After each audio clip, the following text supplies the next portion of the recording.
The Innovators Network. Welcome to the Killer Innovation Show, the longest continuously produced podcast in history. Each week, Phil McKinney brings you the insights and strategies to amplify your creativity and innovation skills. Here's your host, Phil McKinney. Hello and welcome. I'm Phil McKinney. This week, we are reaching deep into the archive and bringing you one of our most downloaded shows. Enjoy. This episode is sponsored by Zoom. With Zoom, you can streamline your communication, collaboration, and creativity all in one place. Zoom is the market-leading platform that provides video meetings, voice, webinars, and chat across desktops, phones, tablets, and conference room systems. To learn more about Zoom and sign up for your free account, visit killerinnovations.com/Zoom.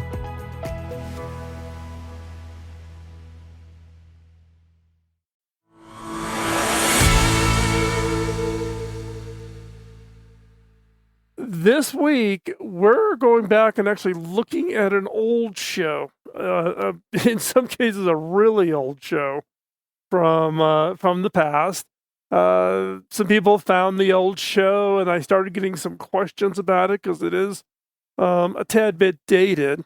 And it's a show that I actually did back in February of 2012. So it's over 8 years old. And it was some work that we did around talking about innovation metrics. So what are the different metrics you can use to know whether you're good, bad, or indifferent when it comes to your activities on your team or within your organization. And so I wrote this back in 2012 because I was getting a lot of questions about what were the metrics I was using at HP? And there's actually a much older show, even beyond 2012, that talked about metrics, and it needed to be updated in 2012. And now, 8 years later, time to update this again. There's some new metrics that you want to consider, but also it's key at this point to also talk about, what is it that is important to your organization, right? So be a little careful about just taking somebody else's metrics and dropping them in. You've heard this from me 1,000 times about adapt and adopt. Adapt whatever makes sense that other people are doing that's got some kind of proven track record, and then bring it into your organization and then test it.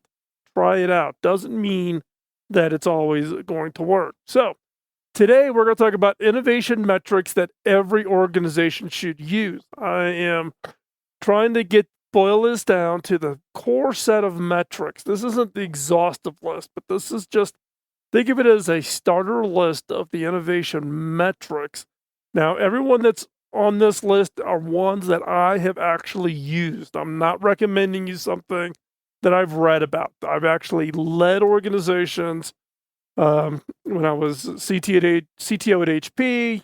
HP's total R&D spend was a little bit north of $4 billion. So these metrics have been tested and proven all the way from that down to my current organization, which is 200 researchers, down to startups. So this is a core set that you can apply no matter what size organization. Now, if you're a government agency or a charity, you may need to tweak these a little bit because we're going to talk about some financial objectives that typical for-profit organizations are going to focus in on. Okay? Now, however, before we get started, I do want to address one thing, and that is bad metric. There are a lot of bad metrics that are out there. Some of them are very prevalent. Some of them are extremely popular, particularly on Wall Street. If you work for a publicly traded, meaning you have shares on a stock exchange like the New York Stock Exchange or NASDAQ or wherever around the world, some of these metrics get defined by analysts. These are not people who've actually run innovation. In many cases, they've never even run a business. Sorry if you're an analyst and you're offended by that, but it's the truth, right? Part of my little, angst with analysts trying to tell business leaders how to run their business. So let's talk about one bad metric that just absolutely lights my hair on fire. And that is R&D revenue spent on R&D, or percentage of revenue spent on R&D. So this is a percentage of revenue spent on R&D, right? This is the most popular metric that Wall Street has, and they try to rank organizations based on this metric. Now, what I will tell you, and I've done the analysis myself, I've run tests and trials, I have collected data from public companies, I have talked to chief innovation officers, I've coached, mentored, and advised CEOs and chief innovation officers around the world in a wide range of industries. This is an absolutely bogus metric. It is not predictive of future success. Yet, for some reason, we get wound up on this metric, right? We compare, but it is not indicative of having any kind of prediction. So if this was truly a good metric, then if I spent 50% of my revenue on R&D, I should be 2 times better than somebody that only spends 25% of their revenue on R&D. That is not the case. It varies by industry. It varies by even company, right? If you looked at the mobile phone business and you compared Apple to anybody else, take a BlackBerry, there's no correlation relative to this spend. Now, I will tell you that all of my years at HP, as an officer, executive of the corporation, I spent a lot of time trying to, and ultimately made some progress on convincing the board of directors at HP that this metric was bogus and should not be a metric that should be used. Now, if you're interested, you can go over to philmckinney.com. I wrote a blog post a while ago, probably a year, maybe even 2 years ago, about the perils of metrics and my experience with Mark Hurd, who was the CEO for HP at the time, who was big into metrics. So if you're interested in really getting into behind the scenes on what was going on at HP and metrics, that would be my suggested starting point. It's a blog post. You can find it over at philmckinney.com. Now that I've got this over, and this is a metric I just absolutely do not like, what are good metrics? How do you define good metrics? Well, good metrics fall into different categories, and you have to make sure you understand where the metric you're going to apply and what is it that you're actually looking at relative to the overall process. So the way I think about this is to look at it from the standpoint of input, output, outcome, and impact.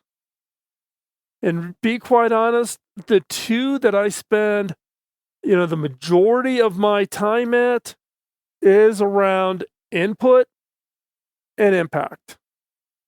Input, what do you put at the top of the funnel? Impact is what you have out at the bottom, the impact to your organization, the impact to your team. Now, a lot of people will want to put a metric in on output or outcomes. Those are false flags. When it comes to innovation, you want to look at input, and then you want to look at the impact. What is the impact that your innovation effort is having? What are the impacts that are important to your organization? So if you understand what that impact that you're trying to drive, whether it's customer satisfaction, NPS scores, whatever, then you back up and say, what inputs can I invest in that will move the needle on that impact? So a lot of people get tied up in output measurements of innovation processes and funnels. Some of that's important, but it's really about impact. So input and impact. And that's what we're going to look at today. I'm going to break down the suggested innovation metrics on the input side and how do you measure impact. Some of those key things that you can measure the impact on. So now again, these metrics tend to be swing more towards for-profit organizations. So if you are leading efforts in a government agency, for instance, or a non-for-profit charity, or some other kind of organization that doesn't really think about your business in the context of profit and loss, you may want to tweak some of these. But they would give you some core foundation. And again, all of these metrics that I'm sharing with you are ones that I have actually used over my 25 plus year career leading innovation with startup organizations to the largest technology company in the world. So, and everything in between. So, what are we going to talk about right now is what I'm calling the innovation input metrics. What are those innovation input metrics that you should consider having as part of your measurement of success? So, first one up is the number of new ideas in the funnel. Now, is a bigger number better? Not always the case, but the way I use this metric, what I have used it, and even how I use it today, is to make sure that we continue to keep the funnel full.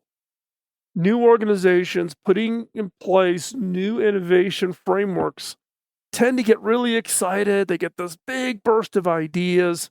They run through those. They get a couple of them that look really good. They kind of punch those out. They ring the bell. They look over their shoulders and the funnel's empty. Then there's this big gap because now they got to go back and refill the funnel. This metric, it's not so much about what the number is. Set it to be whatever you think the number should be, but it's about keeping the organization focused that the funnel needs to be fed. You need to be continuously coming up with and developing new ideas. Now, we look at this on a quarterly basis, and then in my current organizations, twice a year, we sit down and we actually look at everything that's in the funnel and how many items are in each of the 4 funnels. Now, if you're not familiar with the funnel and how the funnel management process works, you can go back and listen to some previous shows. You can search for it at Killer Innovations in the Fire Framework series that we just wrapped up. You can look at it in the ranking and execution 2 shows. I talk about the funnels in both of those shows for ranking and execution. So go back and search for those. So number of new ideas in the funnel. Now, if you set it to be like an unreasonable one, like you want 500 ideas every quarter, that even a large organization, that's hard to do. If you set it too low where you just want 2 ideas, then you're banking that some of those ideas are going to be almost guaranteed grand slams, and that's just not something you want to bet on. So you want to find a number that makes sense for the size of your organization and what can you reasonably put in. You don't want it to be 0 or 2 or 3, maybe 5, 10 to start out with, and then see where that plays out as you go through the rest of your funnel. So, but this is an important metric. Next is the acceptance, or what I refer to as the idea kill rate. Acceptance is of those ideas that get thrown in to your to the top of your funnel. How many of them actually make it through to get funding? Meaning you looked at them, you evaluated them, you said they were good, now you're going to fund it. If that acceptance rate is high, like 50 or 75%, then either you've set the bar too low or you're pre-screening all of the ideas out and you're only going with sure things. So you want that acceptance rate to kind of, it could be anywhere from 10% to about 30%. Get above 30%, then that's a flag that says I got to look at my my funnel. The other flip side is the kill rate. When do you kill an idea? Even though you may have funded it and you started it, not all ideas are great ideas. So what is your kill rate? What's the ratio of ideas? Now, back in my HP days, we had a 4-phase funnel. It was a stage gate approach to managing ideas from the very beginning until they turned into a product and on the shelf and customers could buy it. And we typically looked at about a 50% kill rate between each phase. So if I had 10 ideas in the first phase, I would assume I'd be 5. In the second phase, I'd be down to 2 or 3. In the third phase, and I would have 1 success. So start off with 10, get 1 out the door. And that's kind of, a really good way to think about that funnel. Start with 10, go to 5, go to 2 or 3, ship 1. That tells you that you're trying enough different things and you're really trying to push the envelope on what it is that you want to put out there. Okay? So take a look at your acceptance, then look at your idea kill rate. Now, what I'm doing with these metrics, I'm not giving you the exact numbers because it's going to vary. But you need to take a look at what your current acceptance and kill rate is, and then you may set a target. And you may want to put it into your OKRs, the objectives and key results for your team. So on a quarterly basis, they're getting measured on their OKRs as to what their acceptance or kill rate is. If you're not familiar with OKRs, go over and Google it. And I've actually done a show on how I use OKRs to drive innovation teams. So you can go search over Kill Innovations for OKRs. Third, balanced investment. What is your metric for how you're going to use your innovation spend to influence your organization? This is the balanced investment model that I established at HP, have used it for decades. It works very, very well. And the way it works is across the bottoms are your products and services, existing ones and new ones. Verticals, your customers are the markets you serve, existing markets to new markets. 70% of the innovation spend should be in the core, about 70%. 20% across the 2 adjacencies. Adjacencies meaning new products to existing customers or existing products to new customers, right? So that's about 20%. And then 10% in the truly new customers, new markets, new products, new technologies, new everything. So 70, 20, 10 is best in class. If you can balance your investment spend on your portfolio in the 70, 20, 10, you are best in class. And that should be your target. Now, not everybody gets there, and it varies from time to time, but a balanced investment is absolutely important. I'm sharing today with you what I think are the core set of metrics that every organization should take a hard look at and see how to apply them to your own innovation efforts. Now, this is not the exhaustive list. There are literally 30, 40, 50 metrics you could use. You would drive yourself crazy, but you could use them. This is just the core set. We just wrapped up talking about the input metrics that measure input coming into your innovation efforts. And that includes ideas being generated, includes funding, etc. What we want to talk about now is impact metrics. What are those innovation impact metrics? So this is not just the output or outcomes. This is impact. How does it impact ultimately the target that you have for your organization? That could be your customers. It could be final financial results, whatever it is. So this is impact metrics that we're going to talk about now. First one is what I call the 3M metric. This one is extremely popular, and that is the percentage of revenue from new products.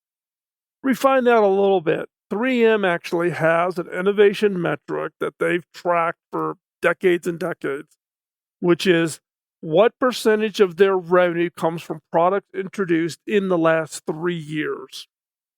So what this does is it forces 3M to constantly be coming out with new things, right? So don't let a product become kind of overly dominant is as being the bulk of their revenue streams. And so again, percentage of revenue from new products. In the case of 3M, they use 3 years as kind of the timing for this. So take a look at this, think about it, and go take a look at your own products. Now, 3M, in some cases, the question is okay, does Post-it notes count? Or if they come up with a new type of Post-it note, does that count as new? Well, it does count as new. I mean, for instance, they had Post-it notes and they came up with different colors. They didn't count that. But I remember when they took the concept of Post-it notes and first applied it to flip chart paper. Man, it was an unbelievable value to me running innovation workshops. Now, because I can take and write things on a flip chart, peel it off, and stick it to a wall or stick it to a glass window in a conference room. Huge, huge value. That was new. That was applying a technology into an entirely new market. It wasn't Post-it notes. It was about flip chart paper, different use case. That counted. So think about what percentage of revenue comes from recent products of yours, and is that a high enough number? And set a target for yourself. Set a target for your CTO. Set a target for your chief innovation officer. Set a target for your sales team to get them out there to push those new products. Another outcome is that metric that many organizations would look at, and is particularly valuable in the high-tech world, and that is the quality of your patents. This is different than what some CEOs get hung up on is the quantity of patents. When I first went to HP, Carly Fiorina was the CEO, and Carly would just pound on us to ramp up the number of patents. If you recall, and it still happens today, corporations get ranked by the number of patents that they've been awarded. Top of the list, and has been for many, many, many, many years up there. If they're not number one, they've always been the top 3 or 4, has been IBM. Now, IBM's R&D spend is significantly higher than a lot of organizations. I haven't looked at it, quite honestly, in the last 5 to 8 years, so I don't know what that number is for them anymore. But Carly's push was, I want HP to have as many patents as possible because I want to get up on that list, and I want to, that's how the market views us as being innovative. And I would argue in saying, no, that is not how you get it, because you can get a patent for almost anything. I could write a patent that I'm almost positive would be awarded, but it's just bogus. It's just, I could write a patent, but it'd be totally meaningless. It has no value. So what we shifted at HP to, and what I encourage all organizations to look at now, is what's called quality of patents. Now, how do you measure the quality of patents? Well, the biggest and easiest way to do that is what's called the CHI index. Now, at least it used to be called the CHI index. I did a recent search on it, and I'm kind of lost trying to connect back to the original source of where the concept came up. But I'll describe to you how it worked. The way it worked is they would look at all your patents. Then they would look at, across your industry, all other patents that reference them. So when you apply for a patent, one of the key things you have to do is you have to identify prior art, foundational work that either you're building upon or has led to the innovation work that you're doing. And so if you create a very important, high-impact patent, you will have a large number of other patents that are referring to your patent. So the more times your patent gets referenced, the higher its value. rather than you just do a patent and nobody looks at it, nobody cares, it doesn't get referenced, it's not listed as prior art, low value. And so you can measure the impact or the quality of your patents by how many other patents refer to it, actually point to your work as having laid a foundation, having been fundamental to create new opportunities, new ideas, new technologies, new science, whatever it is. So it's not just about the quantity of patents, which again, it qualifies into, the quantity equals a bogus metric. Quality of patents is an outcome metric. It's something that, and this is if patents are important to you, it should be one that you look at. But again, you want to look at it from a quality perspective. And then the third here is innovation impact on gross margin. This is actually the metric I got HP to take on as the proper metric rather than the percentage of revenue spent on R&D. Now, the way we did this is gross margin impact for every dollar of R&D spent. So if I spent $1 on R&D, what was the impact on gross margin?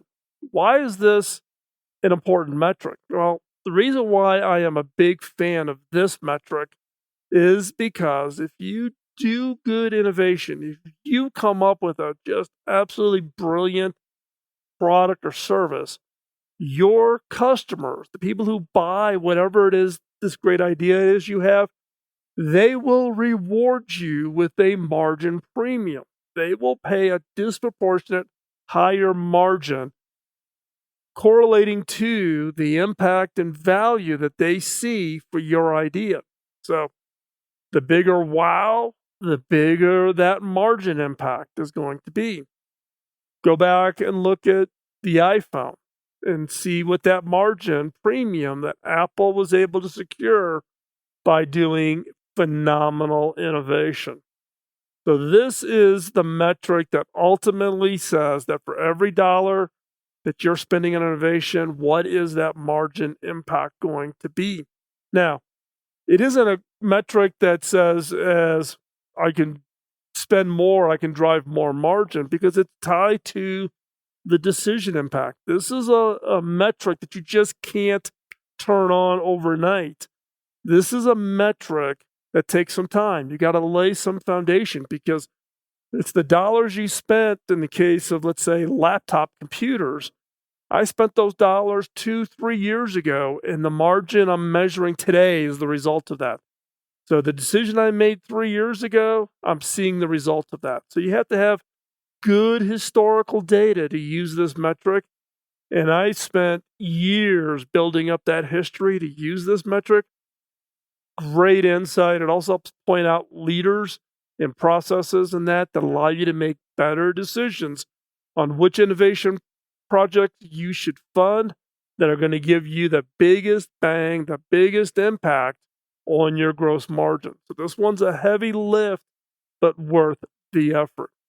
If you're trying to run your innovation effort and you have no innovation metrics defined, then you're basically driving the car with no headlights and you've blacked out your windshield. You kind of have to know where you're going. You have to be able to see in front of you and be able to steer your decision making, your investment levels, in order to have the best impact from all of this work and all this effort you're putting in to creating better ideas, more innovation. So today we've been talking about the 6 innovation metrics that every organization should use. And we're going to run through these again just to make sure we've all, got on top of mind. So what are these 6 innovation metrics? Well, we talked about 3 input metrics. One was the number of new ideas in the funnel. How many ideas do you have coming into the funnel? You have to keep the funnel flowing. You need to keep putting in newer and more ideas. 2, what's the acceptance or the kill rate? How many of those ideas that go into the funnel do you actually decide to go forward? If that number is too high, if you're 70, 80, 90%, then either you've got a problem in your funnel or the criteria you're using to say go fund them is way too low. You need to raise that bar, raise the quality. Same thing on the kill rate. If you're not killing off ideas, you're going to find that your funnel gets clogged. You got so much stuff in there. You've got no money and no time, no people and time to actually do any work because there's so much stuff that just kind of like clogging up the pipe here. So, what is your kill rate? Number 3, the balanced innovation investment. How close are you to the 70-20-10? Now, I'll let you a little insight. When I first got to HP, I sat down and did the analysis, kind of follow the money. And when I got to HP was 98-2. It was 98% in the core, 2% in adjacencies, and nothing really in what I would call the new category. In over 3 years, we went from 98-2 to 70-20-10 without increasing the budget. Budget was $4 billion. At the beginning, it was $4 billion 3 years later. And we went from 98-2 to 70-20-10. So what is your balanced innovation investment? And how do you migrate from where you are today to getting yourself to 70-20-10? And it's not asking for more dollars because your CFO is not going to buy that story, let me tell you. Impact metrics. How do you measure the impact on the other end? Well, one is percentage of revenue from new products. This is the 3M metric. Take a look at it. It's a really interesting metric. It kind of gets everybody focused on the new things. You put that metric as a target for your sales force, for your R&D teams. You get people aligned on, we want new ideas that are going to generate and have revenue impact. 2, quality of the patents, not number of patents. Don't fall into the Carly Fiorina trap of thinking quantity will raise the impression of the innovation effort going on inside your organization. It's not quantity, it's quality of patents. And then number 3, the innovation impact on gross margin. That's probably the best correlated metric for you to understand the decision making that you made to ultimately the gross margin impact. Problem is there's a time lag in there. Like I said in the previous segment, for laptops, that's about 2 years, 3 years. Same thing for mobile phones. Displays, a little bit less. You could do that in about a year. Big, complex IT server systems, you could be 4 years, 5 years, right? From decision making to to the gross margin impact. So you got to think about that lag time. That has a huge impact. So again, take a look at these 6 innovation metrics and think about how you can apply these. Now, if you are a government agency or you're a charity organization, tweak these, come up with your own metrics. But what you want to focus on is the input metrics, what coming in at the beginning, at the front end, to impact. And think about the impact, whether it's at a customer, if you're a charity, it's a donor. If it is, if you're a government agency, maybe it's a measurement of efficiency improvement or savings, reducing the burden on the tax dollars, whatever it is. But think about it in the context of input metrics to impact metrics. If you want to learn more about metrics and how to think about them within your organization, take a look at the Disruptive Ideation Workshop. This is a workshop that the Innovators Network comes. They come on, historically, they would come on site. Now it's done virtually. But this is a one-day kind of cram it all down into a really tight package. It teaches you the framework, the focus, ideation, ranking, and execution. It focuses on ranking and execution. It does address things like funnel and funnel management at a very high level. But that's the foundation. This Disruptive Ideation Workshop lays the foundation. It's step 1 towards the process of you creating a well-run, well-established innovation framework. But the key out of this workshop, out of the most innovation workshops where you sit around and people flash a bunch of slides on theory, is this workshop is built around a problem statement you define. Whatever area of ideas that you want to drive for your organization, and the entire workshop is tailored to your problem statement, and then that is used to drive the entire experience. So not only does you and your team learn the framework, but you actually walk out with ideas that you can use. With that, we're going to wrap up today's show. Check out the show notes over at killerinnovations.com. Love to hear from you. Drop me a note, phil@killerinnovations.com, or hop over to the innovators.community. That's where I hang out. Love to chat with you. Talk to you next week. Bye-bye. Podcasting nonstop since 2005, this has been the Killer Innovation Show on the Innovators Network. This show is distributed by the Innovators Network. For more information and other great shows and content, visit theinnovators.network.